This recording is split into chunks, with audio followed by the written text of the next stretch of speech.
السلام علیکم، میرا نام مہانور خالد ہے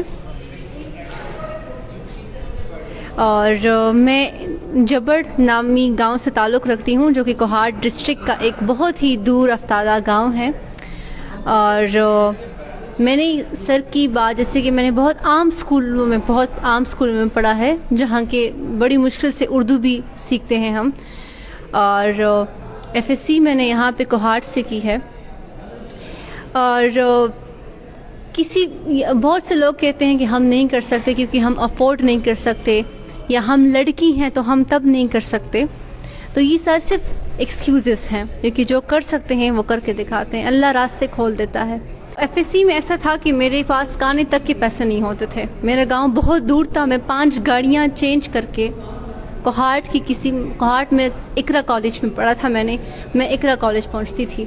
فجر کی اذانوں سے پہلے میں گاؤں سے نکلتی تھی اور عشاء کی اذانوں تک میں واپس جاتی تھی اپنے گاؤں. تو اس دوران میں کچھ بھی نہیں کھاتی تھی کیونکہ میرے پاس پیسے نہیں ہوتے تھے. میرا باپ ایک لائن مین تھا واپڈا میں، جو کہ گھر گھر جا کے بل جو ہے میٹرز چیک کرتا تھا، بل بناتا تھا. لیکن ان دنوں میرے ابو کا ایکسیڈنٹ ہو گیا تھا. وہ بالکل چارپائی پہ تھے، like as a dead body, بالکل مفلوج تھے. تو سارا خرچہ جو تھا وہ ان کے دوائیوں پر لگتا تھا. اور میرا ایک چھوٹا بھائی تھا، میرے ساتھ 9 میں پڑھتا تھا اس وقت، اور میں ایف ایس سی میں پڑھتی تھی. اور پھر میں اس اکیڈمی میں آئی. صرف 2 چیپٹر مجھے یاد ہے کہ 2 چیپٹر مجھے مسئلہ تھا فزکس میں. تو میں آئی اور یہاں کے میں نے سر ناصر سے کہا کہ میں نے 2 چیپٹر پڑھنے ہیں. تو کہتے ہیں کہ ہم یہاں پہ پیاز ٹماٹر بیچنے آئے ہیں، جو کہ تم 2 چیپٹر پڑھنے آئی ہو. وہ ہنس رہے تھے. تو کیونکہ میرے پاس فل کتاب پڑھنے کے پیسے نہیں تھے اور نہ یہ لوگ مجھے اچھے سے جانتے تھے. تو انہوں نے کہا چلو آپ ہاف پیمنٹ کر دینا فل کتاب کی. ٹھیک ہے. پھر میں نے وہاں کی. پھر میں نے فرسٹ اٹیمپٹ پہ جب ایٹا دیا تو میرے 416 مارکس تھے. اس وقت 2017 میں 416 مارکس بہت ہوتے ہیں کیونکہ نیگیٹو مارکنگ بھی تھی. تو میرا یہاں پہ کڈس میں ایڈمیشن ہو رہا تھا کوہاٹ ڈینٹل کالج میں. لیکن میں نے تو کے ایم سی جانا تھا کیونکہ میں نے کے ایم سی ہی جانا تھا، اور میں نے اس لیے ریپیٹ کیا. اور پھر میں نے نمس کا ٹیسٹ بھی دیا آرمی میڈیکل کالج کے لیے، اس میں بھی میرا نہیں ہوا. پھر میں نے federal dental and medical college Islamabad کے لیے بھی اپلائی کیا، وہاں بھی میرا نہیں ہوا. ایک کنزیکیٹو فیلئر کا سامنا میں کر رہی تھی. پھر میں نے کسی کام کے سلسلے میں اس اکیڈمی واپس آ گئی. کسی کام کے سلسلے میں آئی تھی تو سر نے مجھ سے کہا، سر نسیم نے، کہ کیا کر رہی ہو آج کل؟ میں نے کہا بس گھر میں بیٹھی ہوں، پڑھ رہی ہوں. تو کہتے ہیں گھر میں کیوں بیٹھی ہو، اکیڈمی آؤ. میں نے کہا سوری سر میں افورڈ نہیں کر سکتی. کہتے پیسے کون لے گا، واپس آؤ. اور پورا سال میں نے یہاں فری پڑھا. پورا سال میں نے فرسٹ ایئر کے ساتھ سیشن لیا، میں نے سیکنڈ ایئر کے ساتھ سیشن لیا، اور پھر میں نے ایٹا جو تھے اسپائرنٹس ان کے ساتھ میں نے سیشن لیا. اور پھر میں پورا ہفتہ یہاں کلاسز لیتی تھی اور ایم میں جاتی تھی ٹیسٹ دینے، صرف ٹیسٹ دینے جاتی تھی.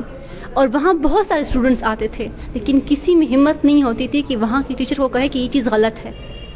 لیکن میرے کنسیپٹس یہاں کوہاٹ کوچنگ اکیڈمی میں اتنے کلیئر تھے کہ میں ٹیچر کو کہتی تھی کہ یہ چیز آپ غلط بول رہے ہیں، یہ ایسا نہیں ہے، یہ ایسا ہے. تو بہت ساری ایسی مشہور اکیڈمیاں ہوں گی جو کہ صرف پیسہ کما رہی ہوں گی، لیکن یہ اکیڈمی پیسہ خرچ کرتی ہے اسٹوڈنٹس پر. کہتی ہیں آپ غریب ہو، کوئی مسئلہ نہیں، آؤ ہم دیں گے، ہم خرچ کریں گے. آپ صرف جذبہ رکھو اپنے اندر. اور میں صرف اپنے اندر جذبہ رکھتی تھی کیونکہ میرے پاس پیسے نہیں تھے. مجھے پتہ تھا کہ میں کس مٹی سے ہوں، میں کس خاورے سے ہوں، اور میری چادر کتنی ہے، اور میری اوقات کیا ہے.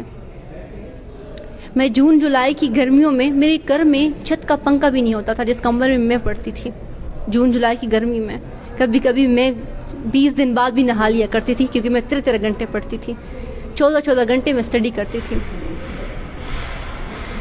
اور مجھے یاد ہے کہ ایف ایس سی میرے پاس کھانے کے پیسے تک نہیں ہوتے تھے، اور میں لائبریری میں بیٹھتی تھی. تو میرے دوست مجھے کہتے تھے کہ تم ہر وقت پڑھتی ہو، لائبریری میں بیٹھی ہوتی تھی. میں کہتی تھی میں ان کو کیسے کہوں کہ میں پڑھنے نہیں بیٹھتی لائبریری میں. مجھے بھوک لگتی ہے تو میں دوستوں سے چھپنے کے لیے لائبریری میں آ جاتی ہوں، کیونکہ اوروں کے ہاتھوں میں سموسے اور چپس دے کر اور بھوک لگتی ہے. وہ بھوک پیاس میں نے برداشت کی، سب کچھ برداشت کیا، گرمی بھی برداشت کی. بس پھر میں نے 595 مارکس ایٹا میں لیے، صرف اس اکیڈمی کی سپورٹ کی وجہ سے اور میرے ماں باپ کی سختیوں کی وجہ سے. تو بس پھر میں ٹاپ 50 میں آ گئی KMC میں. جب میں KMC میں چلی گئی تو میں ایسے گاؤں میں پڑھنے والی بچی تھی کہ مجھے انگلش بھی نہیں آتی تھی, تو میرے انگلش کا بہت مذاق اڑاتے تھے لوگ. لیکن آج میں پورے KMC کے سامنے فخر سے کہہ سکتی ہوں کہ نہیں ہے میرا باپ انگریز, مجھے نہیں آتی انگریزی, لیکن آج اتنی کانفیڈنٹ ہوں کہ KMC میں اگر کوئی ہارٹ کا ذکر ہوتا ہے تو سب سے پہلے نام ان کے ذہن میں مہنور کا آتا ہے, کیونکہ مجھ میں اتنی ہمت ہے کہ میں سینکڑوں بندوں میں بھی بات کر سکتی ہوں, کہ یہ ہمت مجھے میری اوقات بتاتی ہے, میری مٹی نے دلائی ہے. اور بس میں لڑکی ہوں, یہ میں جب آتی تھی میں اکیڈمی سے, میں پیدل آتی تھی, تقریباً 1 کلومیٹر 2 کلومیٹر کا فاصلہ تھا میرے گھر میں اور اکیڈمی میں پیدل آتی تھی. سحری کے وقت بھی آتی تھی, تپتی دوپہر میں بھی آتی تھی, اور شام کو رات کو واپس جاتی تھی اکیڈمی سے گھر. تو بہت سے لوگ آواز سے کستے تھے, بہت سے لوگ رکشے والا دیکھتا تھا, کمنٹ پاس کرتا تھا, دکاندار باہر نکل کر آ کے دیکھتے تھے, لیکن مجھے رکنا نہیں تھا. اور یہ ساری میری راستوں کی رکاوٹیں تھیں. اور لڑکیوں کے لیے بہت بہت کم موقع ملتے ہیں جو ان کو سپورٹیو فیملی ملے, ان کو سپورٹیو سٹاف ملے, ورنہ ان کی تو شادیاں کرائی جاتی ہیں FSC کے بعد ہی. میری دوستی بھی تھی میرے ساتھ, بہت سی ایسی دوستی تھی جن کے اندر سیم جذبہ تھا, لیکن ان کو ریپیٹ کرنے نہیں دیا ان کی فیملی نے. لیکن اگر جس لڑکی کو بھی ملتا ہے ہمیں کچھ کر کے دکھانا ہے. شادیاں سب کی ہوتی ہیں اور کوئی بھی شادی کے بغیر نہیں رہتا, لیکن ایک دفعہ انسان اپنے پیروں پر کھڑا ہو, اپنی اسٹیبلٹی ہو, فائنینشلی انڈیپینڈنٹ ہو, تو وہ کسی بھی حالات کا سامنا کر سکتا ہے. آج میں اس اکیڈمی میں ویسے چکر لگانے آ گئی تو مجھے ساری اپنی وہ جرنی, اپنی سٹوری یاد آ گئی. یہ اکیڈمی اس اسٹوڈنٹ کی تلاش میں ہے جس میں وہ جذبہ ہے, اس کو ویلکم کرتی. سر نسیم ایسے شخص تھے جو شرط لگاتے تھے کہ میں KMC جا سکتی ہوں. مجھے اپنے آپ پر اتنی شیورٹی نہیں تھی جتنی ان کو مجھ پر تھی. اور جب میں نے ایٹا میں مارکس لیے, ٹاپ 50 میں آ گئی, تو بس پھر وہ سب سے زیادہ خوش تھی. اس سٹاف کسی کوہارٹ کوچنگ اکیڈمی کا سٹاف سب سے زیادہ خوش تھا. اگر آپ نے جانا ہے ایٹا میں تو آپ نے بریک نہیں لینی اسٹڈی میں. میں نے یاد ہے کہ میں نے 2018 میں ہم نے 1 سال میں 3 ایٹا دیے تھے. ایک لیک ہو گیا تھا, ایک بارش کی وجہ سے خراب ہو گیا تھا, اور ایک ہم نے بس لاسٹ دیا تھا. میں نے ایک دن بھی گیپ نہیں لی, نہ میں نے شادی دیکھی نہ میں نے عید دیکھی. میں نے پڑھنا تھا, کیونکہ یہ میرے پاس لمیٹڈ ٹائم تھا, اور اس کو میں نے کسی شادی پر, کسی عید پر ضائع نہیں کرنا تھا. بس یہی میری سٹوری تھی. اور میں نے کبھی بھی ایٹا میں شارٹ کٹ فارمولہ استعمال نہیں کیا. میں ڈیپ کنسیپٹ جاتی تھی, اگر یہ فارمولہ آیا ہے تو کہاں سے آیا ہے. شارٹ کٹ آپ بھول جاتے ہو, اینڈ ٹائم پہ آپ MCQs میں بھول جاتے ہو شارٹ کٹ فارمولہ.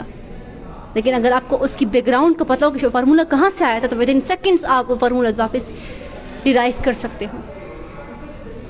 میں نے زیادہ MCQs بک بھی نہیں لیے. مجھے ایک MCQs بک کسی نے دی تھی, اسے استعمال نہیں کرنی تھی, اور میں نے اپنے پیسوں پہ لی تھی, ذاتی پیسوں پہ ایک بک لی تھی. ان 2 MCQs بک کو میں نے 5-4 دفعہ ریپیٹ کیا تھا, ریوائز کیا تھا. ایک MCQs 4 دفعہ میں نے سولو کیا تھا. اور ٹیچرز کی, میں یہاں پہ ایک ہی ٹیچر کے پیچھے پڑ جاتی تھی کہ مجھے یہ MCQ سولو کر کے دکھاؤ. میں وہ بے شرم اسٹوڈنٹ تھی جو کہ نہ ٹیچر کو آفس میں چھوڑتی تھی اور نہ کلاس میں نہ گھر میں. اور ٹیچرز خوش ہوتے ہیں, دل سے خوش ہوتے ہیں کہ آپ ان کے پیچھے پڑ جاؤ کچھ حاصل کرنے کے لیے. تو بس یہ میری سٹوری تھی. آپ بے شرم اسٹوڈنٹ بنو گے, بے شرم یہ کہ آپ کچھ پانے کے لیے بے شرم بنو گے, تو یقیناً آپ میری طرح اس مقام پہ ہوگے جس کا ایک غریب بندہ صرف سوچ سکتا ہے. باقی راستے کی رکاوٹیں ختم ہو جاتی ہیں اور اللہ راستہ نکالنے والا ہے.